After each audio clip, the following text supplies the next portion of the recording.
everyone. This week we have a special episode of the Cancer Letter podcast in honor of Hispanic Heritage Month.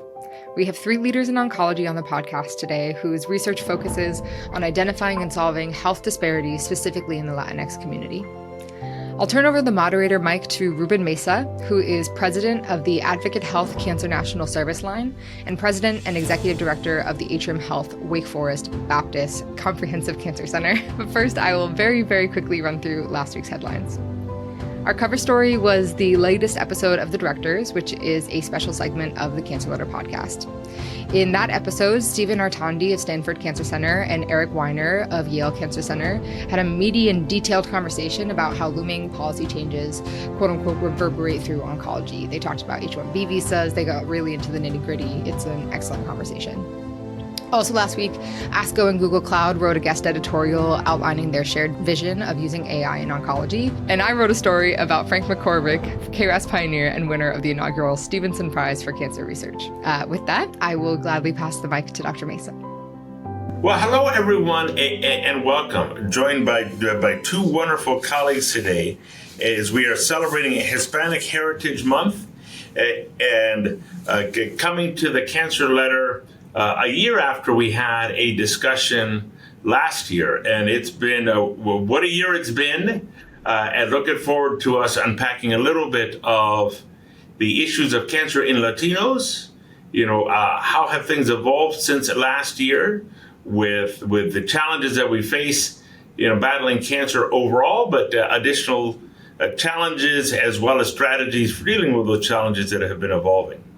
But I'm joined today by 2 wonderful colleagues, Dr. Amelie Ramirez and Luis Carvajal Carmona.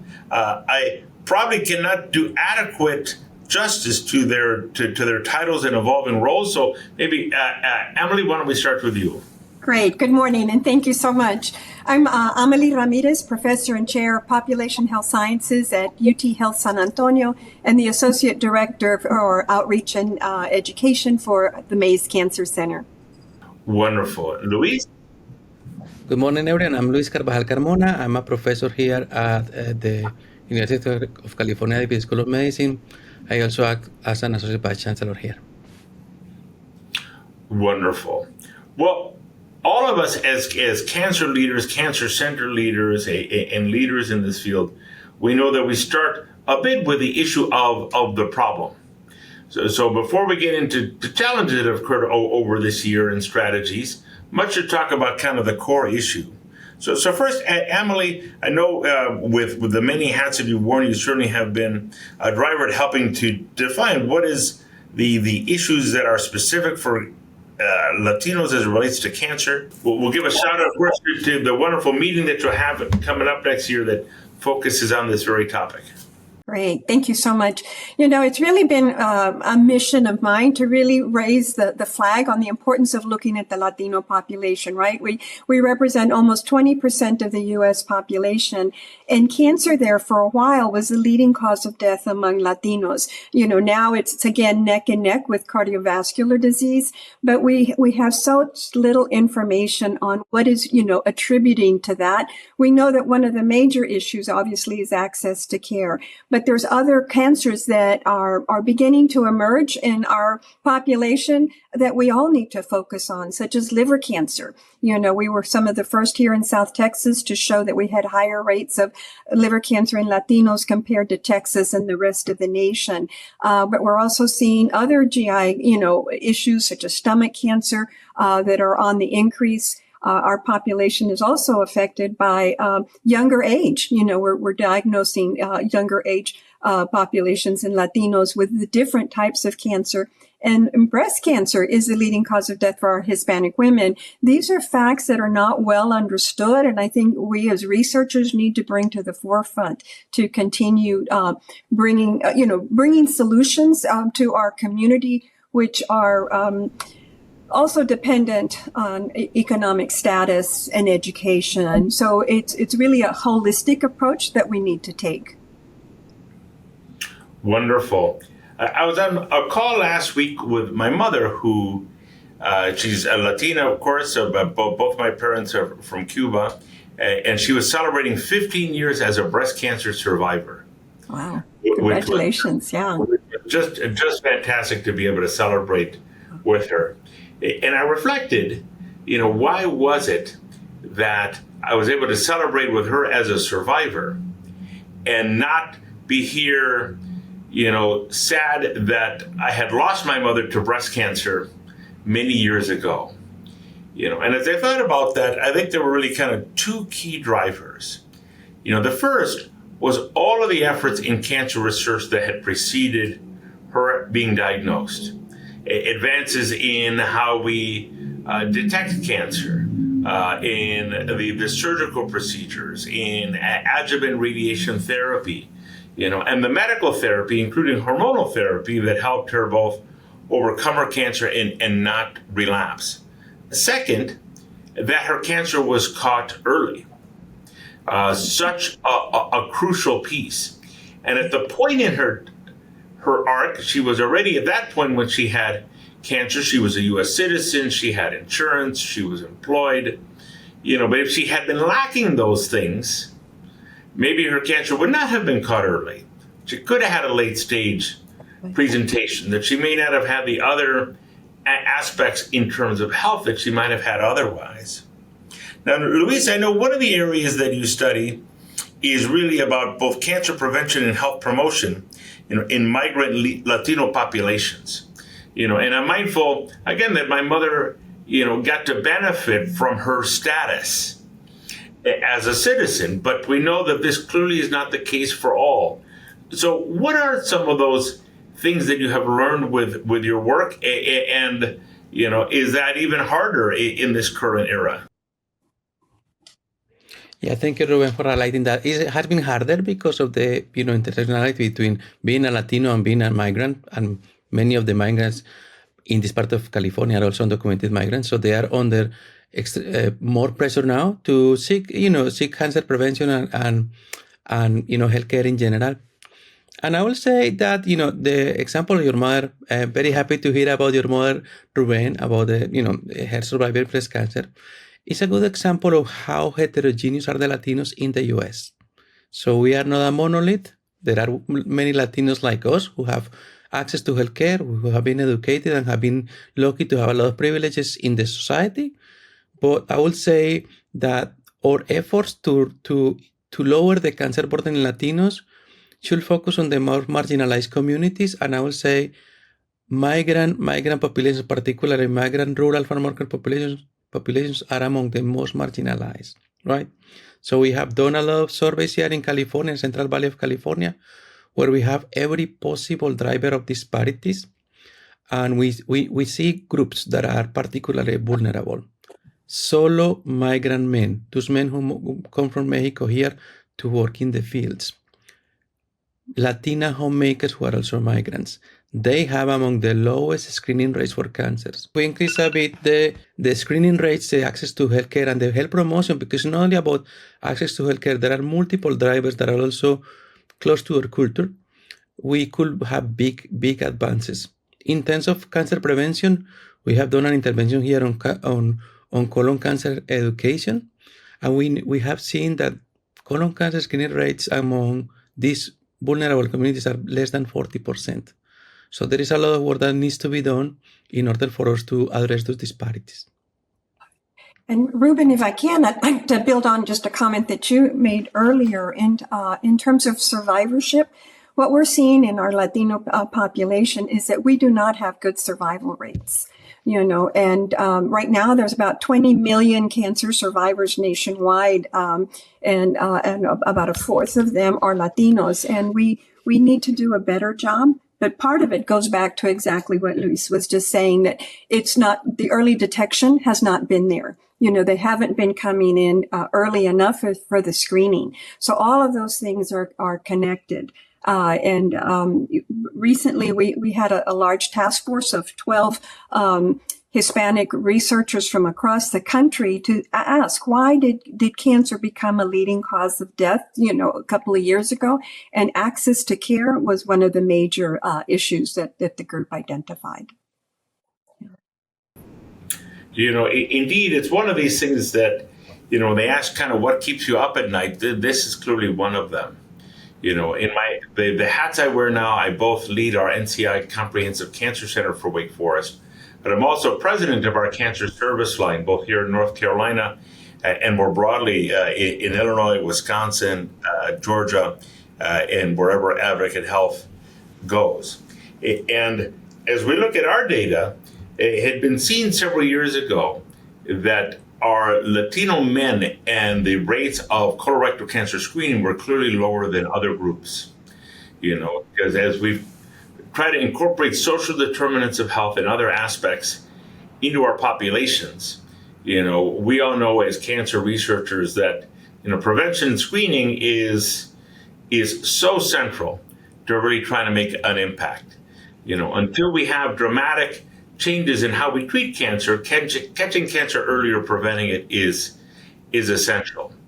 And we had built a variety of different interventions to try to really reach out to this community.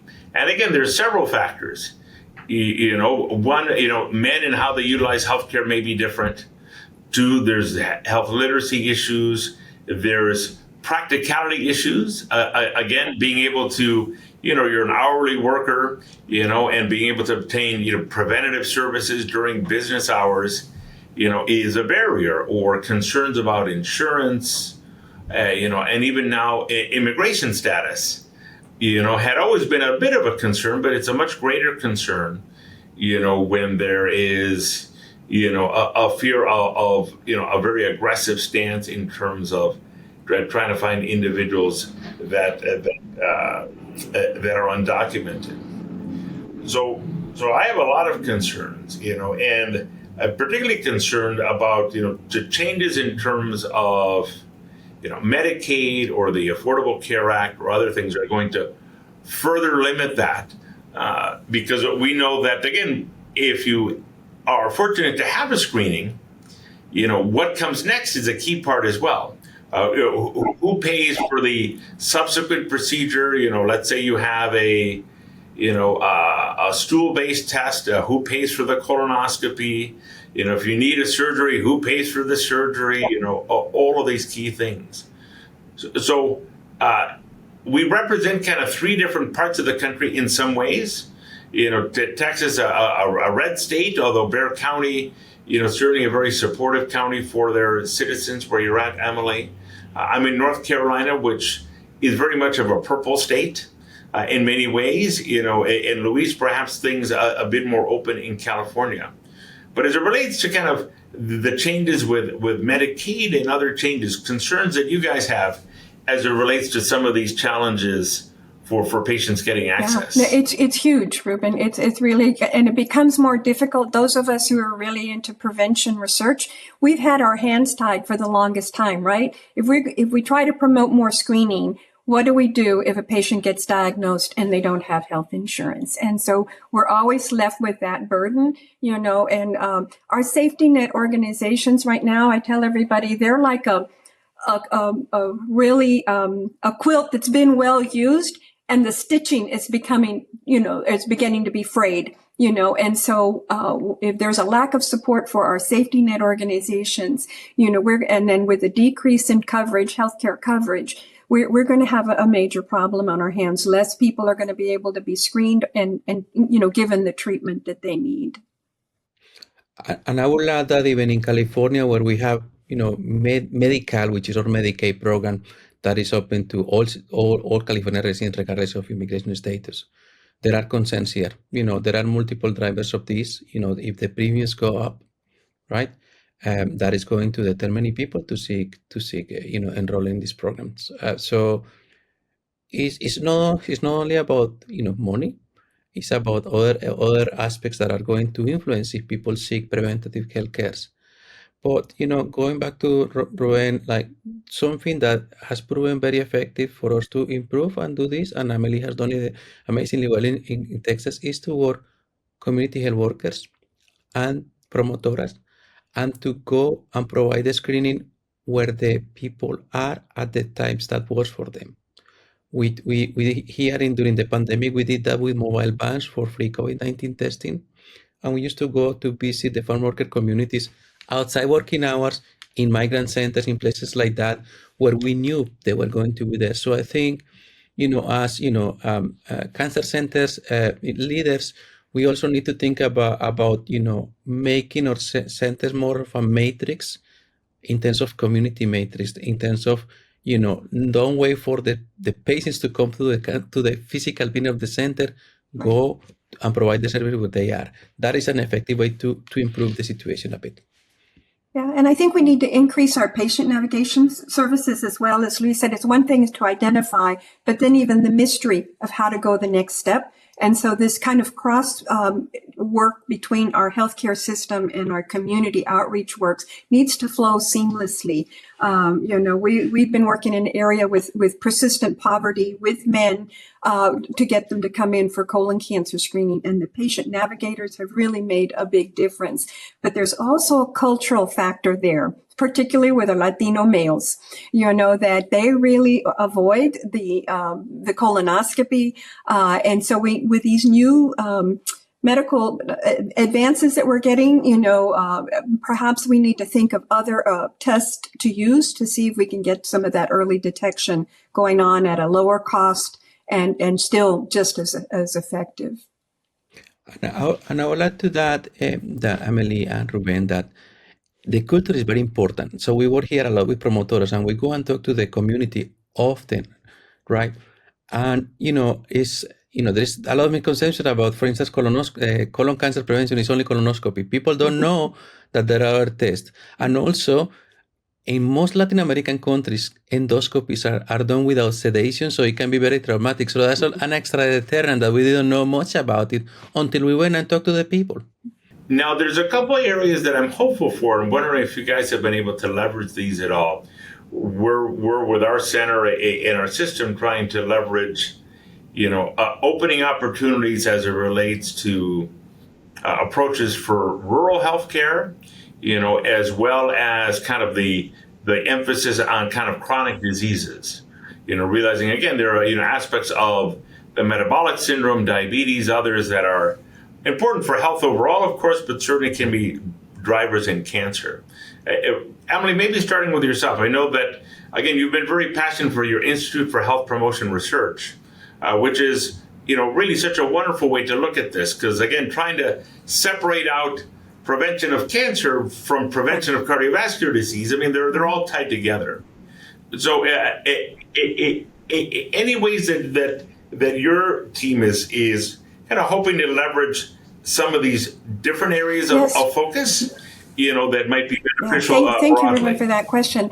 Actually, with our program Salud America, which has grown to be a large social media network of over 500,000 individuals, following us and what we do, part of it is our job has been to increase literacy on the different issues that are impacting our population. And as you just said, it's now not just cancer, but it's diabetes, it's Alzheimer's, it's obesity, all of these metabolic issues that are, really flaring the flame, that it's going to really have a major impact on our Latino community if we don't do better outreach.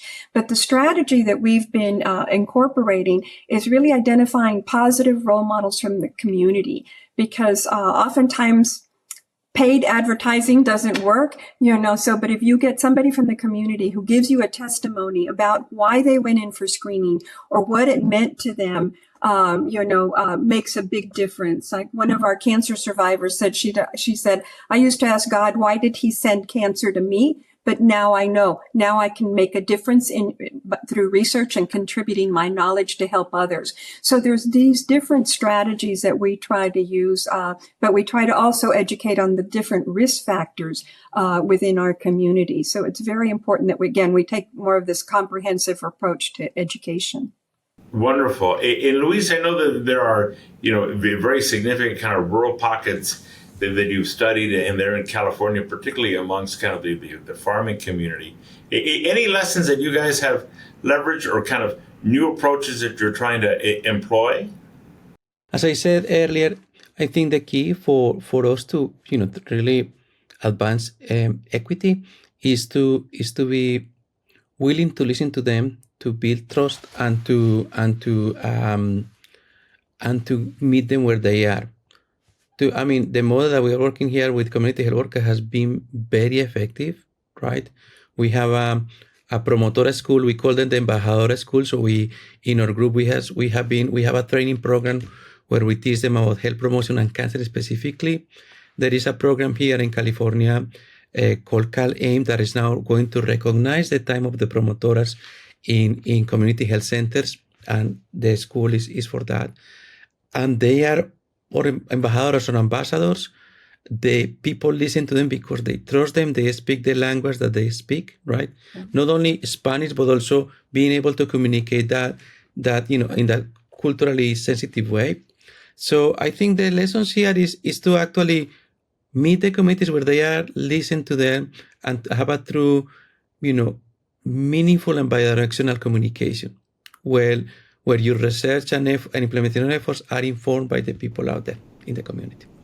Now, Amelie, you've been such a key leader in terms of having clinical trials really try to be reflective of our communities, and I think as we look at this all now, it clearly, I think that representation of the community has many levels.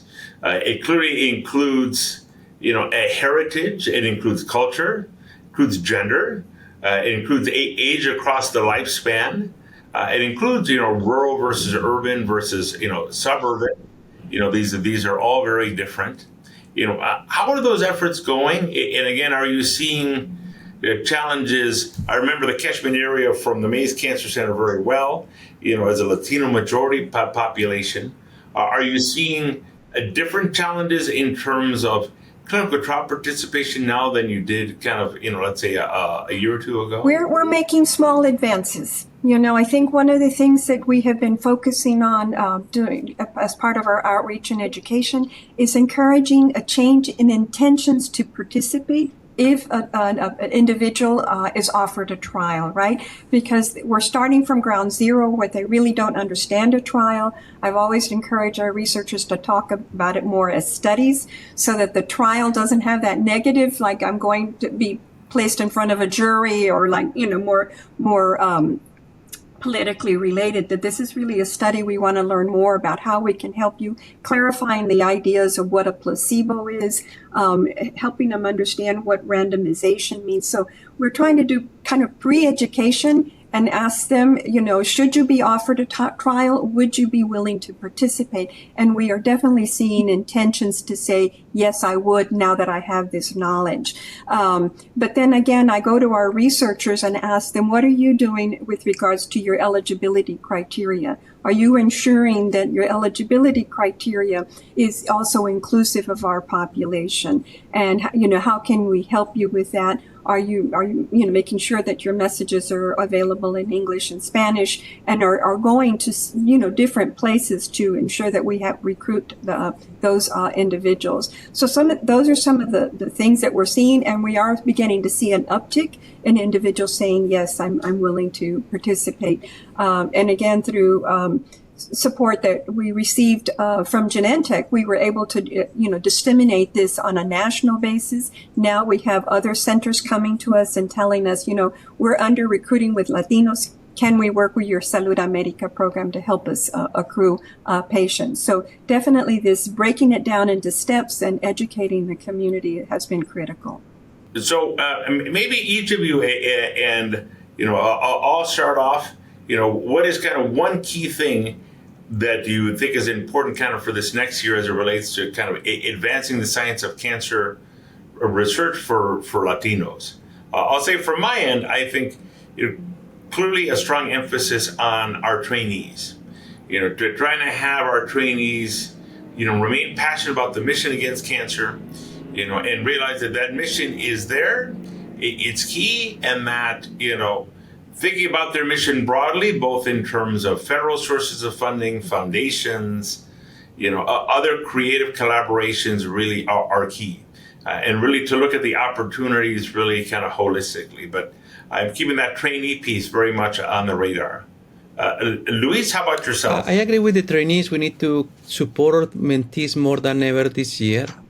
But also, I think the challenge for us is to inform the rest of the community that cancer resident Latinos is beneficial for everyone in the country, We have learned a lot about cancer in general because we have been studying a specific Latino population. The HPV vaccine was developed by a trial in Costa Rica. We know about arsenic and cancer because some communities in Chile. There have been amazing discoveries on breast cancer in women from Mexico and Peru, right? And those discoveries not only benefit Latinos, they benefit every family, every patient in this country, right? So I think, it's not only about addressing disparities, it's very important. It's about advancing cancer science in general. And if we don't include Latino population in these efforts, we are going to be missing out of learning about cancer. Very important message. And Amelie, why don't you have both the final word as well as remind folks about the meeting thank you so much, February. Ruben. And exactly what both of you have said. We need to move the needle with regards to research. And the importance of looking at our population is the heterogeneity of our communities, and that's what's missing. Learning more about our ancestry and the fact that we represent less than 5% in any of our clinical trials, yet we're 20% of the U.S. population. And as you mentioned, we represent different regions of the United States, Ruben. This is what I'm trying to do with our conference on advancing cancer research in Latinos and all populations. And so we're really excited. And it's also to bring researchers together to show not only our young, researchers that are coming into the field, the postdocs and so forth, but to see them here and see Latino researchers doing this novel work has been very inspiring to so many. So even though I call this our boutique conference, it's really making a difference. Everybody that comes and says, I've never felt such elation and need to want to continue doing the work that I'm doing. So the conference is scheduled for February 18th through the 21st in 2026. I hope to see you all there. And both Dr. Mesa and Dr. Carvajal Carmona, both of you will be presenting. So thank you so much for agreeing to be part of the agenda. Look forward to seeing you then. Well, thank you, Amelie, and thank you, Ruben, for, and the Cancer Letter for inviting us to do this.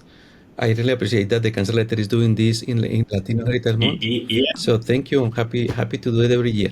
Thank you to the Cancer Letter. It's read, nationwide, and so it's really important. It's these steps that really help us move the needle. Really grateful to Paul and everyone on the team. It's a town square for the cancer research, and care community that is very, very unique. And it always has played an important role, but I think now more than ever. Thank you for joining us on the Cancer Letter podcast, where we explore the stories shaping the future of oncology. For more in-depth reporting and analysis, visit us at cancerletter.com. With over 200 site license subscriptions, you may already have access through your workplace. If you found this episode valuable, don't forget to subscribe, rate, and share. Together, we'll keep the conversation going. Until next time, stay informed, stay engaged, and thank you for listening.